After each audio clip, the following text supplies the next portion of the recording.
Keno kaonti ma Bungoma Midusa Agnes Washie ukon rawere ni tend kaonti ma Gavana Kenneth Lusaka keto chenro makonyogi gero negi paw tuke mabiro konyogi medo were magi koloso nyasi mano bagi kar kelo ganda kanyakla montimore mbalariany ma Kibabi. Jigoro nolero ni jogo manigi were tuke biro kony mar medo jiwo talanta magi. Kata kamano jatelo mochung'ne kanyakla mar oganda Elizabeth Walioba wacho ni mano biro konyo duoko chien weche rocho ratiro e kind oganda. But now we are colleagues. Sisi wote tunapatana.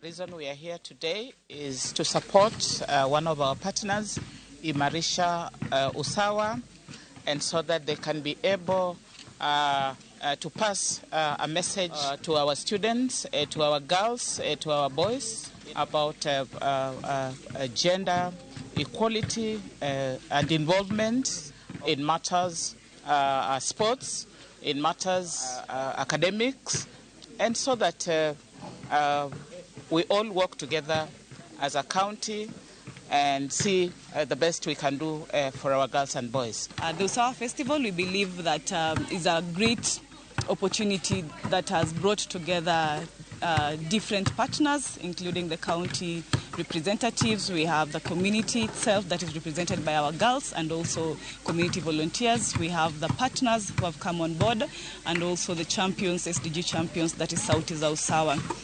Together we believe that our collective action will be able to not only support empowerment of girls but the community at large, including our boys. We have come to this place for the event for the support of Imarisha Usawa so that we can discuss about gender balance.